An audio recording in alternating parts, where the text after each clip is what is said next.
సంధ్య theatre తొక్కిసలాటలో తీవ్రంగా గాయపడి కిమ్స్ ఆసుపత్రిలో చికిత్స పొందుతున్న శ్రీతేజ్ ను పుష్ప 2 నిర్మాతలు పరామర్శించారు.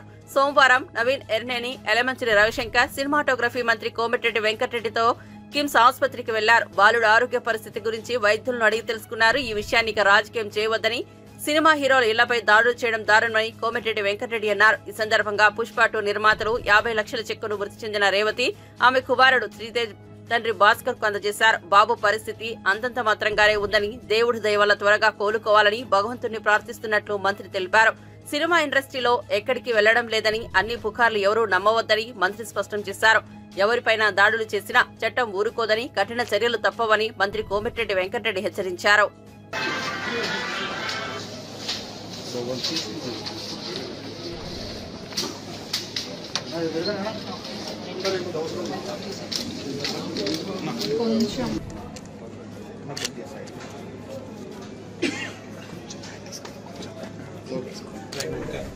మేము definitely think regret the loss of it, but this is a small gesture and మేము తప్పకుండా మీ కుటుంబానికి సంవత్సరంగా అండగా ఉంటాము. ఇప్పుడు చెప్పేది వెరీ అన్ఫార్చునేట్ ఇన్సిడెంట్ జరిగిన రోజు నుంచి చాలా బాధగా ఉంది. కొంత ఎక్స్ప్రెస్ ఫీలింగ్స్ తర్వాత అందుకనే రేవతి గారు చనిపోవడం big loss for the family and బాబుని చూడటానికి వచ్చా and is recovering but doctors are doing their best for recovery and we want to support the family. So సహాయంగా చెక్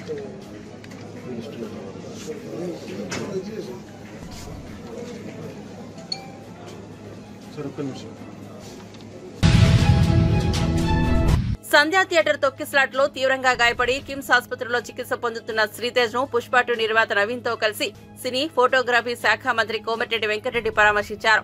ఇకపై ఈ విషయాన్ని రాజకీయం చేయవద్దని, సినీ అభిమానుల ఇళ్లపై దాడులు చేయవద్దని తెలిపారు. ఈ సందర్భంగా పుష్ప 2 నిర్మాత రేవతి తన కుమారుడు శ్రీతేజ్ తండ్రి భాస్కర్ కు 50 లక్షల చెక్కును అందజేశారు. బాబు పరిస్థితి విషమంగా ఉందని, భగవంతుని దయతో ఆయన త్వరగా కోలుకోవాలని భగవంతుని ప్రార్థిస్తున్నట్లు తెలిపారు. తాను సినీ పరిశ్రమలో ఎక్కడికి వెళ్లనని వస్తున్న వదంతులను ఎవరూ నమ్మవద్దని మంత్రి స్పష్టం చేశారు. లేదు, ఇన్సిడెంట్ జరిగితే పోలీసులు ఉన్నారు, కోర్టులు ఉన్నారు, చట్టం ఉన్నది, వాళ్ళ పని వాళ్ళు చేస్తారు. కానీ ఏంది నిన్న సీఎం గారు కూడా దాని వెంటనే రాత్రే ఖండించాను. నేను కూడా సినిమాటోగ్రఫీ మినిస్టర్ గా ఖండిస్తున్నా. సినిమా ఇండస్ట్రీ వాళ్ళ జోలికి కానీ, హీరోల జోలికి, డైరెక్టర్లు, ప్రొడ్యూసర్ ఎవరు జోలికి పోదు. వాళ్ళకి ఇంకా సపోర్ట్ చేయాలన్నాను. నాకు ఇలా చిత్రపూర్ గారిలో ఓపెన్ ల్యాండ్స్ ఉన్నాయి. ఇక్కడ జూనియర్ ఆర్టిస్టులకు కానీ, పేద ఆర్టిస్టులకు, మంచి యాక్టర్స్ ఎంతో మంది ఇవాళ పేదరికంలో ఉన్నారు. వాళ్ళకు కూడా ఫ్లాట్స్ కట్టాలని ప్లాన్ చేస్తున్నాను నేను. అంతకుముందు పోయిన టీఆర్ఎస్ గవర్నమెంట్ లో ఆ నాయకులు అమ్ముకున్నారు ఫ్లాట్స్. వాళ్ళు ఉంటుంది. ఇప్పటికెళ్ళా 3 బెడ్రూమ్ ఫ్లాట్ అంటే ఒక 5 కోట్లు ఉంటుంది నానగ్రామ్. అది కాంగ్రెస్ గవర్నమెంట్ లో ఇచ్చిన ల్యాండ్. అది ఆ రోజు కాంగ్రెస్ ముఖ్యమంత్రి చెన్నారెడ్డి గారు చిత్రసీమను తీసుకొస్తానికి రామారావు కోరిక మేరకు NTR studio, Annapurna studio, Ramanaidu studio, Padmalaya studio, 1000 కోట్లు ఇవాళ ఆస్తులు ఇవాళ తీసుకొచ్చిన ఇండస్ట్రీ కష్టపడి ఆ ఇండస్ట్రీని ఇక్కడనే ఉంచుకుంటాం, వాళ్ళని కాపాడుకుంటాం. ఆ ప్రొడ్యూసర్ని, డైరెక్టర్లని, ఆ జూనియర్ ఆర్టిస్టుని, ఆ హీరోలని ఎవరు జోలికి పోవద్దని వారందరికీ మా పూర్తి సపోర్ట్ ఉంటుంది. మా ముఖ్యమంత్రి సపోర్ట్ ఉంటుంది. సినిమా ఇండస్ట్రీ మినిస్టర్ గా నేను కూడా సీరియస్ గా మీకు వార్నింగ్ ఇస్తున్నా. ఎట్టి పరిస్థితుల్లో ఎవరి దగ్గర పోయినా పోలీసులు మళ్ళీ వాళ్ళ చట్టపరంగా చర్యలు తీసుకుంటారు. దయచేసి మీరు దాని జోలికి వెళ్ళకండి. జరిగిన ఇన్సిడెంట్ అందరం కూడా బాధపడే విషయం. అందరం కలిసి ఒకటే ప్రే చేద్దాం. ఆ అబ్బాయి కోలుకొని ఆ కుటుంబానికి అందరం అండగా ఉన్నామని నా రిక్వెస్ట్. ఇక్కడ పోదు సినీ ఇండస్ట్రీ మద్రాస్ కంటే ఎక్కువ ఫెసిలిటీ ఉన్న స్టేటు ఇండియాలో. రామోజీ ఫిలిం సిటీ లాంటి ప్రపంచ స్థాయి సినిమాలు, హాలీవుడ్ సినిమాలు వచ్చి ఇక్కడ షూటింగ్ చూస్తుంటే తరలిపోతున్నాయని అడుగుతుంటే ఇవన్నీ మీరు సోషల్ మీడియా అందుకనే చెప్తున్నాను. అందుకనే ఇవన్నీ రాజకీయాల కోసం ప్రతిదీ రాజకీయం మాట. ఇంత పెద్ద ఇన్సిడెంట్ జరిగి నాకే ఇవాళ నాకు నా కుటుంబంలో ఒక సభ్యురాలు పోయినంతగా బాధపడుతున్నాను నేను. ఎందుకంటే ఈ చూసిన తర్వాత ఆ కుటుంబం పరిస్థితి చూసి, అందుకని మీరు దయచేసి ఇండస్ట్రీ, చిత్ర ఇండస్ట్రీ కాదు, ఐటీ కాదు, ఏఐ కానీ, ఈరోజు ఇంకా స్కిల్ యూనివర్సిటీస్ కానీ హైదరాబాద్ వరల్డ్లో మేము పోటీ పడుతున్నాం. ఇలా చెప్పాలంటే అన్ని రంగాలలో కూడా ఫార్మాలో 30% అమెరికా ఎక్స్పోర్ట్ ఫ్రమ్ తెలంగాణ. అలాంటిది రీజనల్ లింక్ రోడ్డు తీసుకొచ్చి వరల్డ్ మ్యాప్లో ఉంచాలి అని మైక్రోసాఫ్ట్ అమెరికా తర్వాత వాళ్ళు సెకండ్ క్యాపిటల్స్ అని సెకండ్ హెడ్ ఆఫీసులు హైదరాబాద్లో పెట్టుకుంటున్నారు. గతంలో నేను ఐటీ మినిస్టర్గా పనిచేసిన. అందుకనే ఏది ఎక్కడ పోదు. దయచేసి మీడియా వాళ్ళు కూడా ఈ స్టాఫ్ని ఇక్కడ పెట్టి మీరు కూడా అబ్బాయి బులెటిన్ ఇవ్వండి, అబ్బాయి కోలుకోవాలని మీరు ప్రే చేయండి. That's all. అంతే తప్ప అల్లు అర్జున్ ఇండివిజువల్ పేరు తీసుకోకండి. వైఎస్ఆర్సీపీ ఎంపీ విజయసాయిరెడ్డి దోపిడీ ముఠా చేయని కుంభకోణం లేదని టీడీపీ ఎమ్మెల్యే సోమిరెడ్డి చంద్రమోహన్ రెడ్డి విమర్శించారు. అమరావతిలో నిర్వహించిన మీడియా సమావేశంలో ఆయన మాట్లాడారు. జెన్కోకు విజయసాయి అనుబంధ సంస్థ బొగ్గు అమ్మిందని ఆరోపించారు. 4.5 లక్షల టన్నుల నాసిరకం బొగ్గును టన్ను 8,500 రూపాయలకు విక్రయించిందన్నారు. అధిక ధరకు కొన్ని ప్రజలపై విద్యుత్ భారం మోపారని ఆగ్రహం వ్యక్తం చేశారు. విజయసాయి వియ్యంకుడికి ఆదాయం కోసం ప్రజలపై ట్రూ ఆఫ్ ఛార్జీలు వేశారన్నారు. ట్రైడెంట్ నాలెడ్జ్ కంపెనీ నాసిరకం బొగ్గు సరఫరాపై శాఖాపరంగా చర్యలు తీసుకోవాలని, దీనిపై సిఐడి విజిలెన్స్ ఎందుకు చర్యలకు ఉపక్రమించట్లేదని ప్రశ్నించారు. విజయసాయి దొంగల ముఠాపై సమగ్ర విచారణ జరిపి చర్యలు తీసుకోవాలని డిమాండ్ చేశారు. జగన్ కుంభకోణాలపై చర్యలకు వివిధ శాఖల్లో సిబ్బంది కూడా సరిపోవట్లేదని వ్యాఖ్యానించారు. 108, 104 స్కామ్లపై సమగ్ర విచారణ జరిపి చర్యలు తీసుకోవాలని వైద్య ఆరోగ్య శాఖ మంత్రిని సోమిరెడ్డి కోరారు. నేను సిఐడిని అడుగుతుండా, విజిలెన్స్ అడుగుతుండా. అంటే మేము ధర్నా చేసాం, ఇంకేం చేయాలా? మేము ప్రొటెస్ట్ చేసాము, పోర్ట్లో పోయి నిలబడ్డాం, జెన్కోలో పోయి నిలబడ్డాం. జెన్కోలో ఉద్యోగస్తులు తిరుగుబాటు చేశారు. మేము పనికి పోము, బాయ్కాట్ చేస్తున్నామని చెప్పే పరిస్థితి తెచ్చారు. అప్పుడు 1 lakh tons డంప్ చేసేసారు, పోర్ట్ నుంచే బయట పంపించేసేసారు. ఇంత ఇష్యూ జరిగితే మన గవర్నమెంట్ వచ్చిన తర్వాత యాక్షన్ తీసుకోవాలన్నా పడలేదా అని చెప్పి అడుగుతుండా. ఏంటి విజయసాయిరెడ్డి వియ్యంకుడు ఎన్ని దోపిడీలు చేస్తూ ఉంటే ఎవరైతే ఏంటి? అందుకనే నేను సిఐడికి చెప్తుండా, ఇమ్మీడియట్గా దయచేసి దీని మీద విచారణ జరపండి. వాళ్ళ ఆ దోపిడీ ముఠా మీద వాళ్ళు ఎవరైనా కావచ్చు, ఆయన విజయసాయిరెడ్డి వియ్యంకుడు కావచ్చు, వాళ్ళ తాత కావచ్చు. అల్టిమేట్ లూజర్స్ ఆంధ్ర రాష్ట్ర ప్రజలు. ఆంధ్ర రాష్ట్రంలో ఉండే ఇండస్ట్రీస్ మీ వల్ల, మీ లో క్వాలిటీ వల్ల, మీ పిఎల్ఎఫ్ ప్లాంట్ లోడ్ ఫ్యాక్టరీ పడిపోయినందువల్ల, జనరేషన్ ఉత్పత్తి పడిపోయినందువల్ల కొన్ని ఇండస్ట్రీస్కి మనం టైమ్లీ మీరు పవర్ సప్లై చేయలేనందువల్ల అప్పుడు చూసాం కదా. జనరేటర్స్ మీరు 24 hours ఇండస్ట్రీస్ సప్లై చేయలేకపోయినారు, ఆక్వా రైతులకు చేయలేకపోయినారు. వాళ్ళందరూ సఫర్ అయినారు, బాదుకున్నారు నెత్తినోరు. వీటన్నిటికీ కారణమైన ఆ నాసిరకం బొగ్గు తీసుకొనిచ్చి 382 కోట్ల రూపాయలు గవర్నమెంట్ డబ్బు తీసుకొని మీరు ప్రజల్ని నష్టపరిస్తే, రాష్ట్రాన్ని నష్టపరిస్తే ఎందుకు చూస్తూ ఊరుకునాలంటారు? ఈరోజు ఒక ఎంప్లాయీ 50,000 1,00,000 రూపాయలు తీసుకుంటే వెంటాడి మనం ఏసీబీ వెంటాడి యాక్షన్ తీసుకుంటుంది, సస్పెండ్ చేస్తుంది, జైలుకి పంపిస్తుంది. ఏమి రాంప్రసాద్ రెడ్డి, అరవిందో రాంప్రసాద్ రెడ్డి ఏమన్నా ఆయనకేమన్నా ప్రత్యేకమైన చట్టాలు ఉన్నాయా? ఇది భరించరాని దోపిడీది. ట్రైడెంట్ నాలెడ్జ్ కంపెనీ ద్వారా February 22లో సప్లై చేసినవి మీరు వెంటనే యాక్షన్ తీసుకోవాలని చెప్పేసి నేను కోరుకుంటుండా. దీంట్లో నేను దయచేసి చెప్తుండా, ఆల్ డిపార్ట్మెంట్స్, మీరు విజిలెన్సా, సిఐడినా, ఎవరు దీని మీద విచారణ జరుపుతారో అల్టిమేట్గా రాష్ట్రానికి జరిగిన నష్టాన్ని ఆ దోషులను శిక్షించి ఆ అమౌంట్ రాబట్టాలని చెప్పేసి నేను విజ్ఞప్తి చేస్తున్నా.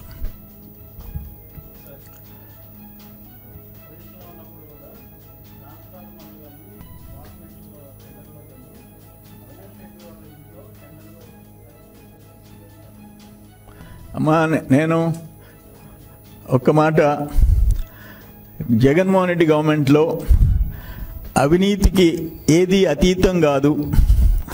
అది స్మార్ట్ మీటర్, అది మీరు అడిగిన ప్రశ్నకి స్మార్ట్ మీటర్సా, ట్రాన్స్ఫార్మర్సా, ఇలా ఇటువంటి ఓడరేవుల అన్నిట్లో దోపిడీ జరిగిపోయింది. ఒక్క డిపార్ట్మెంట్లో ఆనెస్ట్గా జరిగింది, నిజాయితీగా జరిగింది అని ఏ శాఖలో కూడా చెప్పుకోలేని పరిస్థితి జగన్మోహన్ రెడ్డి ప్రభుత్వంలో ఏర్పడింది. ఆంధ్రప్రదేశ్ని ఒక స్కామ్ల ప్రదేశ్ కింద మార్చేసేసినారు. దురదృష్టం అది. ఈరోజు అనుభవిస్తున్నాం. ఈరోజు రాష్ట్రం అనుభవిస్తుంది. మీరు చేసిన దోపిడీ వల్ల ఆంధ్రప్రదేశ్ ప్రజలు నష్టపోతున్నారు. ప్రతి దాంట్లో దోపిడీ జరిగింది. అయితే ఇప్పుడు కూడా ఏంటంటే ఈ విజిలెన్స్లు మీరు చేసిన స్కామ్స్ మీద విచారణ చేసేదానికి సిఐడి, విజిలెన్స్, ఏసీబీ డిపార్ట్మెంట్లో ఉండే ఉద్యోగస్తులు సరిపోవడంలా. భారత మాజీ క్రికెటర్ వినోద్ కాంబ్లీ ఆరోగ్య పరిస్థితి క్షీణించడంతో మహారాష్ట్రలోని థానేలోని ఆకృతి ఆసుపత్రిలో చేర్చారు. అతన్ని ఆసుపత్రిలో చేరడానికి ఖచ్చితమైన కారణాలు తెలియరాలేదు. అయితే అతని పరిస్థితి నిలకడగా ఉన్నట్లు ఆసుపత్రి తెలిపింది. 52 ఏళ్ల వ్యక్తి, అతని అభిమానులతో ఒకరు కాంబ్లీని ఆసుపత్రికి తీసుకెళ్లారు. ఆసుపత్రి కాంబ్లీకి చికిత్స బాధ్యత తీసుకుని ఆర్థిక సాయం అందించాలని ప్రకటించింది. जो डॉक्टर है हमारे मेन डॉक्टर है, उनके वजह से मैं जिंदा हूँ. हमारे जो है मानव सेना, उसके वजह से जिंदा हूँ.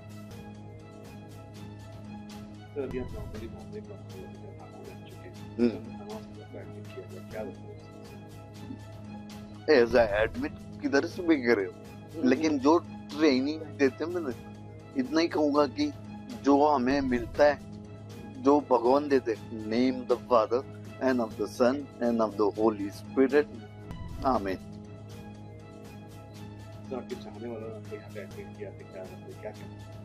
मैं इतना ही कहूंगा, प्यार करता हूँ उसका सर, और सर को मैं नमस्ते कहूंगा. हाँ बाबा. सर आपके कुछ फ्रेंड्स हैं, आपके पास रहे, हाँ. क्या उससे आपकी बातचीत हुई है? कहीं आपने उनको कहा है कि आपको ध्यान देने के लिए? नहीं, वो लंदन चले गए थे, लेकिन उनको पता चलेगा. आप लोग ही बता दो. सर अब क्रिकेटर और एक स्पोर्ट्समैनशिप है आपकी, वो जब लड़ रहे अपनी बीमारी के साथ में, किस तरीके से अपनी इस चीज को शेयर करें, लोगों ने इंस्पिरेशन में इतना ही कहूंगा कि अभी सर जो बोलेंगे वो मैं करूंगा.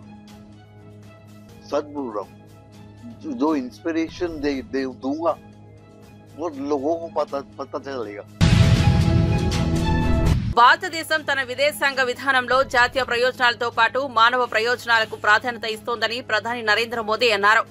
మరియు దేశం విదేశాల్లో ఉన్న తన ప్రజల పట్ల శ్రద్ధ వహిస్తోందని, మరియు వారికి ఏదైనా ఇబ్బంది ఎదురైతే వారిని తిరిగి దేశానికి తీసుకొస్తుందని పేర్కొన్నారు. Catholic bishops conference of India సారథ్యంలో జరిగిన క్రిస్మస్ వేడుకల కార్యక్రమానికి హాజరైన ప్రధాని సబ్కా సాథ్, సబ్కా వికాస్ మరియు సబ్కా ప్రయాస్ అనే ఉమ్మడి లక్ష్యంతో దేశం ముందుకు సాగుతోందని అన్నారు.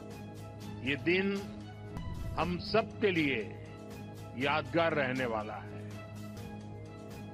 ये अवसर इसलिए भी खास है क्योंकि इसी वर्ष सीबीसीआई की स्थापना के 80 वर्ष पूरे हो रहे हैं.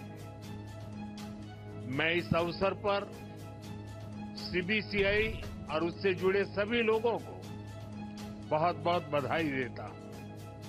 साथियों, पिछली बार आप सभी के साथ मुझे प्रधानमंत्री निवास पर क्रिसमस मनाने का अवसर मिला था. अब आज हम सभी सीबीसीआई के परिसर में इकट्ठा हुए हैं. मैं पहले भी ईस्टर के दौरान यहां सेक्रेड हार्ट कैथेड्रल चर्च आ चुका हूं. ये मेरा सौभाग्य है कि मुझे आप सबसे इतना अपनापन मिला है.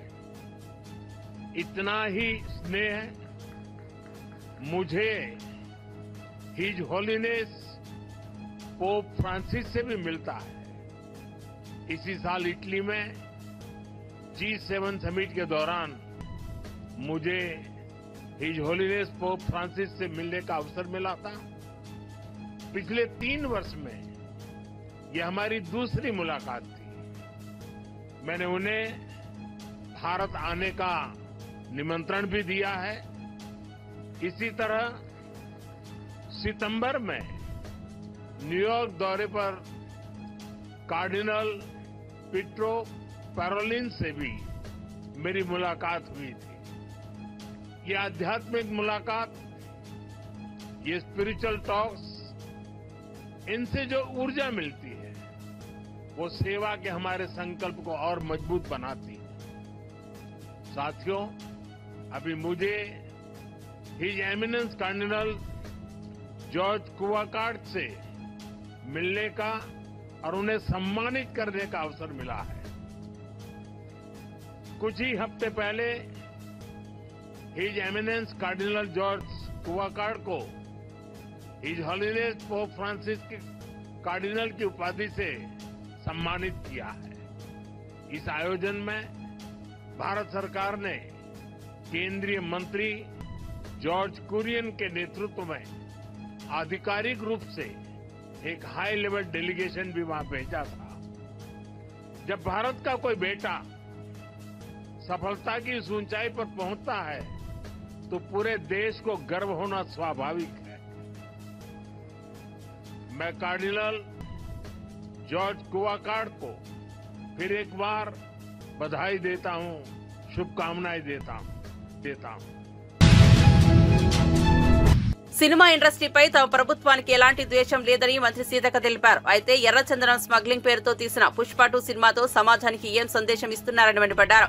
ములుగు జిల్లా లీలా గార్డెన్ లో జరిగిన క్రిస్మస్ ఉత్సవాల్లో మంత్రి సీతక్క పాల్గొన్నారు. రేవతి మృతికి Pushpa cinema hero, cinema unit కారణమన్న సీతక్క తప్పు చేస్తే ఎంతటి వారికైనా శిక్ష తప్పదని తెలిపారు. స్మగ్లర్ ఇతివృత్తంలో తీసిన సినిమాకు జాతీయ అవార్డు ఇవ్వడం సిగ్గుచేటని మండిపడ్డ మంత్రి సామాజిక అంశాలు, జాతీయ భావాలు కలిగిన జైభీం సినిమాకు మాత్రం అవార్డు ఇవ్వలేదని ధ్వజమెత్తారు. విశ్వశాంతి కోసం యేసుక్రీస్తు ప్రార్థనలు చేశారని, దేశంలో అందరూ తమ ఇష్ట దైవాన్ని పూజించే హక్కు కలిగి ఉన్నారని స్పష్టం చేశారు. మంచి సమాజాన్ని సన్మార్గంలో నడిపియాలి. ఖచ్చితంగా సినిమా యొక్క పాత్ర చాలా ప్రభావవంతంగా ఉంటుంది. అది మంచి సినిమాలు అయితే మంచిగా ఉంటుంది, చెడు అయితే కూడా అరే ఇట్లా కూడా మనం డబ్బు సంపాదించుకోవచ్చు, దొంగతనం చేసి, లంగతనం చేసి, స్మగ్లింగ్ చేసి, మర్డర్లు చేసి అనేది వస్తే ఎవరు చదువుకోరు, అక్రమ మార్గం పోతారు, సక్రమ సన్మార్గంలో పోరు. కాబట్టి సన్మార్గమైనటువంటి చిత్రాలను మేము ఆహ్వానిస్తా ఉన్నాం. అదే విధంగా ఇవాళ బీజేపీ బీఆర్ఎస్ రాజకీయం చేస్తుంది. ఇక్కడ రాజకీయం ఎక్కడదే? ఒక ప్రాణం పోయింది, ఇంకొక ప్రాణం చావు బతుకుల మధ్య ఉంది. మరి ఇక్కడ బిడ్డల్ని కాపాడుకోవాల్సిన బాధ్యత సీఎంగా వారికి ఉంది. ఇట్లాంటి తొక్కిసలాటలు నివారించాలి. కాబట్టి ఆ చర్యలు తీసుకుంటే దాని మీద గగ్గోలు పెడతా ఉన్నారు. ఇదే బీఆర్ఎస్ నాయకులు మరి వాళ్ళు అధికారంలో ఉన్నప్పుడు ఒక రకంగా, అధికారం పోయినప్పుడు ఒక రకంగా సెంటిమెంట్లు. దీంట్లో సెంటిమెంట్ కోసం చాలా ట్రై చేస్తున్నారు కొన్ని వర్గాలు. సెంటిమెంటు అది మేము చట్టాన్ని నమ్ముకుంటాం, సెంటిమెంట్ను గౌరవిస్తాం, కానీ సెంటిమెంట్ను రాజకీయం కోసం వాడుకోం. రాజకీయాల కోసం సెంటిమెంట్ కాదు, చట్టాన్ని చట్టంగా గౌరవిస్తాం. సెంటిమెంట్ను భావించే వాళ్లకు కండలెన్స్ కావచ్చు, సపోర్ట్ కావచ్చు, సానుభూతి కావచ్చు, ఆ కుటుంబాలకు, బాధిత కుటుంబాలకు సపోర్ట్ చేస్తాం. కానీ ఈరోజు బీఆర్ఎస్ నాయకులు తెలంగాణ ముసుగేసుకొని ఇలా రాళ్ళేసిరు సినిమా వాళ్ళ మీద. అప్పుడు ఇండస్ట్రీ పోతుందని అనుకోలేదా? మేము ఇండస్ట్రీ పోవాలని అంటున్నామా? సీఎం గారు కూడా చెప్పారు, మీరు వ్యాపారాలు చేసుకోండి, మీరు డబ్బులు సంపాదించుకోండి, కానీ ఇక్కడ ప్రాణాలను తీసే రకమైనటువంటి ఇబ్బందులకు గురి చేయొద్దు మా ప్రజలని కోరడం జరిగింది. అది తప్ప? దాంట్లో తప్పు వెతుకుతున్నారు. మీరు ఆనాడు అధికారం కోసము రకరకాల సెంటిమెంట్లు అడ్డం పెట్టుకొని సొంత ప్రయోజనాల కోసం, సొంత డబ్బుల కోసం మీరు ఎన్నో చేశారు. ఇలా సీఎం గారు ఇది ఏమన్నా చేసిరా? Welcome to top headlines. ప్రముఖ సినీ దర్శకుడు శ్యామ్ బెనగల్ కన్ను మూశారు. 6 గంటల 30 నిమిషాలకు తుది శ్వాస విడిచారు. ఆయన వయసు 90 సంవత్సరాలు. శ్యామ్ బెనగల్ గత కొన్ని రోజులుగా కిడ్నీ సంబంధ వ్యాధితో బాధపడుతున్నట్లుగా తెలుస్తోంది. తన తండ్రి మృతి చెందారని కూతురు పియా బెనగల్ తెలిపారు. శ్యామ్ బెనగల్ ను భారత ప్రభుత్వం 1976లో పద్మశ్రీతో, 1991లో పద్మభూషణ్ తో సత్కరించింది. Ankur, Mandi, Nishant, Manthan, Zubeidaa, Sardari Begum, Netaji Subhas Chandra Bose, the forgotten hero తదితర సినిమాలు ఆయనకు ఎంతో పేరు తెచ్చాయి. 8 సార్లు జాతీయ అవార్డులు అందుకోవడం ఆయన ప్రతిభకు నిదర్శనం. శ్యామ్ బెనగల్ 1934 డిసెంబర్ 14న హైదరాబాద్ సంస్థానంలో జన్మించారు. కొంకణి మాట్లాడే చిత్రాపూర్ సారస్వత బ్రాహ్మణ కుటుంబంలో జన్మించారు. శ్యామ్ బెనగల్ తండ్రి శ్రీధర్ బెనగల్ కర్ణాటకకు చెందిన శ్రీధర్ బెనగల్ ఫోటోగ్రాఫర్. శ్యామ్ బెనగల్ ను సినిమాల పట్ల ఆసక్తి కలగడానికి తండ్రి కారణం. తన తండ్రి ఇచ్చిన కెమెరాతో 12 ఏళ్ల వయసులోనే శ్యామ్ బెనగల్ తన మొదటి చిత్రాన్ని రూపొందించారు. ఎన్ని కష్టాలు ఎదురైనా రాష్ట్రాన్ని బాగు చేయాలన్నదే తన లక్ష్యమని, ఆ లక్ష్యాన్ని మాత్రం వదిలిపెట్టనని ఏపీ ముఖ్యమంత్రి చంద్రబాబు నాయుడు అన్నారు. విజయవాడలో నిర్వహించిన సెమీ క్రిస్మస్ వేడుకల్లో ఆయన పాల్గొన్నారు. ఈ సందర్భంగా చంద్రబాబు కీలక వ్యాఖ్యలు చేశారు. గత 6 నెలలుగా అహోరాత్రులు పరిశోధన చేస్తున్నా గత 5 ఏళ్లుగా జరిగిన విధ్వంసానికి పరిష్కారం దొరకడం లేదని చంద్రబాబు అన్నారు. క్రైస్తవులకు పూర్తి అండగా కూటమి ప్రభుత్వం ఉంటుందని భరోసా ఇచ్చారు. గుంటూరులో క్రైస్తవ భవనాన్ని తామే పూర్తి చేస్తామని వాగ్దానం చేశారు. గత 5 ఏళ్లలో పాలకులు భవన నిర్మాణం చేయకుండా నిర్లక్ష్యం చేశారన్నారు. జెరూసలేం వెళ్లే క్రైస్తవులకు ఆర్థిక సాయం చేయడం ప్రారంభించింది తెలుగుదేశం ప్రభుత్వమే అన్న విషయాన్ని ఈ సందర్భంగా చంద్రబాబు గుర్తు చేశారు. క్రిస్టియన్ ఇన్స్టిట్యూషన్స్ పెద్ద ఎత్తున చేశాయి. దీనికి స్ఫూర్తి ఇచ్చింది కూడా యేసు ప్రభు ఇచ్చారు. పశువుల పాకలో పుట్టి గొర్రెల కాపరిగా పెరిగి నిరాడంబర చాటుకున్న ప్రజారక్షకుడు యేసు. నమ్మిన వారి కోసం బలిదానానికి సైతం వెనుకాడని క్రీస్తు గొప్పతనం ప్రతి ఒక్కరు కూడా ఉత్తేజాన్ని తీసుకోవాల్సిన అవసరం ఉంది. నేను ఎప్పుడు వచ్చినా మీతో మాట్లాడుతూ ఉంటే మీ ఉత్సాహం చూసినప్పుడు ఒక స్ఫూర్తిదాయకమైన సందేశాన్ని ఇక్కడి నుంచి పొందుతున్నాం. ఎల్లప్పుడూ కూడా మనందరం ప్రభు త్యాగాన్ని స్మరించుకోవాలి, శాంతి మార్గాన్ని అనుసరించాలి, ప్రేమ తత్వాన్ని పెంచుకోవాలి, ఈర్ష్య ద్వేషాలు పరదొలాలి, అబద్ధం లంచం వంటి పాపాలకు దూరంగా ఉండాలి. ఈరోజు రోజు రోజుకు విలువలు పడిపోయే ఈ సమయంలో కనీసం మనం చూస్తే డిసెంబర్ నుంచి జనవరి అంతవరకు కూడా ఫస్ట్ వీక్ అంతవరకు కూడా ప్రపంచమంతా పెద్ద ఎత్తున జరుపుకునే ఏకైక పండుగ ఈ క్రిస్మస్ అని చెప్పి కూడా నేను మీకు తెలియజేస్తున్నా. అందుకనే నేను కూడా మీరు ఒకసారి చూస్తే ఇప్పుడే కాదు, మొట్టమొదటిసారిగా నేను సమైక్య ఆంధ్రప్రదేశ్లో ముఖ్యమంత్రిగా ఉన్నప్పుడు గవర్నమెంట్ తరపున క్రిస్మస్ ప్రీ క్రిస్మస్ ఈవెంట్ జరపాలని ఆ రోజు ఒక హైదరాబాద్లోనే కాకుండా అన్ని జిల్లాల్లో కూడా కార్యక్రమాలు నిర్వహించిన పార్టీ తెలుగుదేశం పార్టీ అని చెప్పి కూడా నేను మీకు తెలియజేస్తున్నాను. ఎప్పుడు కూడా నేను ఒకటే ఆలోచిస్తాను, మైనారిటీ వర్గాల సంక్షేమానికి భద్రతకు ఎప్పుడూ నేను అండగా ఉంటాను.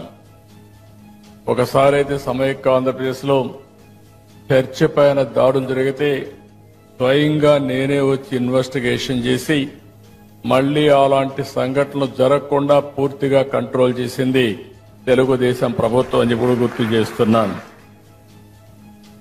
ఇంకొక పక్క వైఎస్ఆర్సీపీ ఎమ్మెల్సీ లేళ్ల అప్పిరెడ్డి తాడేపల్లి వైఎస్ఆర్సీపీ కేంద్ర కార్యాలయంలో మీడియాతో మాట్లాడుతూ వైఎస్ జగన్మోహన్ రెడ్డికి సంబంధించిన భద్రతపై ఎల్లో మీడియా తప్పుడు వార్తలు రాస్తున్నారని మండిపడ్డారు. ఆయన ప్రకారం రాష్ట్రంలోని అన్ని వీఐపీల భద్రతను ఎస్ఆర్సీ కమిటీ సమీక్ష ప్రకారమే కల్పిస్తోందని, జగన్ కు కల్పించిన భద్రత గురించి చేసిన ఆరోపణలు పూర్తిగా తప్పని చెప్పారు. మీరు కూడా ఆలోచన చేయాలనుకుంటా ఉన్నా, ఏ అంశాన్ని తీసుకున్నా కూడా అబద్ధాలకు రెక్కల కట్టి అదేదో ప్రపంచమంతా కూడా తిరిగి రావాలనే భావంతో మీరు చేస్తున్నటువంటి పోకళ్ళు కూడా ప్రజాస్వామ్యంలో మంచిది కాదన్న అభిప్రాయాన్ని కూడా చాలా స్పష్టంగా సూటిగా ఎల్లో మీడియాకి నేను చెప్పదలుచుకున్నా. జగన్మోహన్ రెడ్డి గారు ముఖ్యమంత్రిగా ఆయన కొనసాగిన కాలంలో సంవత్సరానికి 90 కోట్ల రూపాయలు 980 మంది భద్రతకు సంబంధించినటువంటి అధికారులు పోలీసులు వినియోగించుకున్నట్లుగా ఈరోజు కూడా మీడియాలో వచ్చినటువంటి పరిస్థితులు. నేను ఇందాక చెప్పా, అసలు ముఖ్యమంత్రికి సంబంధించి ఏ విధమైనటువంటి భద్రత ఉండాలనేది ముఖ్యమంత్రి గారు నిర్ణయించుకోరు. దయచేసి గమనించమని కోరుతా ఉన్నా, ముఖ్యమంత్రి గారికి సంబంధించినటువంటి భద్రతని రాష్ట్ర పోలీసు విభాగం, ఇంటెలిజెన్స్ విభాగం ఒక కమిటీగా ఎస్ఆర్సీ కమిటీగా ఉండి ఆ కమిటీ ద్వారా ప్రజాబలం కలిగినటువంటి నాయకులు ప్రజల్లో వెళ్లే పరిస్థితుల్లో వాళ్ళకి ఏ విధమైనటువంటి భద్రత కల్పించాలనే ఆలోచనలే కాబట్టి సిఫార్సు చేస్తే వ్యవస్థలు భద్రతని సమకూరుస్తూ ఉంటారు. కానీ ఏమీ లేవు. చంద్రబాబు నాయుడిని గొప్పవాడుగా, చంద్రబాబుని నిరాడంబరుడుగా, చంద్రబాబు అసలు భద్రతే వాడుకోని విధంగా కేవలం 121 మంది భద్రతా సిబ్బంది ఆయనకు ఉన్నట్టుగా ఇవాళ కథనాలతో ప్రజల్ని మభ్యపెట్టడానికి చేస్తున్నటువంటి ప్రయత్నాలు. ఇవాళ వాస్తవానికి వెళితే ఇవాళ ఆ రోజున జగన్మోహన్ రెడ్డి గారికి ఉన్నటువంటి సెక్యూరిటీ మనం కూడా ఆలోచిద్దాం. ఇది ఏదో వైఎస్ఆర్ కాంగ్రెస్ పార్టీగా నేను మాట్లాడుతున్నటువంటి మాటలు కాదు. 5 సంవత్సరాల పాటు ఈ రాష్ట్రంలో ఎస్ఆర్సీ కమిటీ చేసినటువంటి సిఫార్సుల మేరకు జగన్మోహన్ రెడ్డి గారికి భద్రత కల్పించినటువంటి అంశాలు ఇవన్నీ కూడా ప్రభుత్వం దగ్గర రికార్డ్స్ ఉంటాయి. నేను చెబుతానో మరోడు చెప్తానో ఆ అంకెలు తారుమారు కావు. ఇవాళ అధికారంలో ఉన్నటువంటి కూటమి ప్రభుత్వ నేతలకు కూడా చెప్తా ఉన్నా, మీరు వెరిఫై చేసుకోండి. 5 సంవత్సరాల కాలంలో ఆయన రెగ్యులర్గా ఆయన సెక్యూరిటీ సంబంధించి సివిల్ పోలీసులు సిఐ కానీ ఎస్ఐలు కానీ మొత్తం కలిపితే 18 మంది ఆయనకు భద్రత ఉండేది. ఆర్మడ్ రిజర్వ్డ్ సంబంధించి 33 మంది కాపలా కాస్తా ఉండేవాళ్ళు. ఏపీ స్పెషల్ పోలీస్ బెటాలియన్ నుంచి 89 మంది 3 షిఫ్ట్లకు సంబంధించి. సినీ నటుడు అల్లు అర్జున్ వ్యవహారంపై తెలంగాణ సీఎం రేవంత్ రెడ్డి మంత్రులకు, పార్టీ నేతలకు కీలక ఆదేశాలు జారీ చేశారు. అల్లు అర్జున్ వ్యవహారంలో ఎవరూ ఏమీ మాట్లాడవద్దని ముఖ్యమంత్రి ఆదేశించారు. మీడియా సమావేశాలు, టీవీ చర్చల్లో కూడా అల్లు అర్జున్ వ్యవహారంపై పార్టీకి చెందిన నేతలు ఎవరూ మాట్లాడవద్దన్నారు. ఈ మేరకు పార్టీ నాయకులు మాట్లాడుతూ చూడాలని తెలంగాణ పీఎస్సీకి సీఎం స్పష్టమైన సూచనలు చేశారు.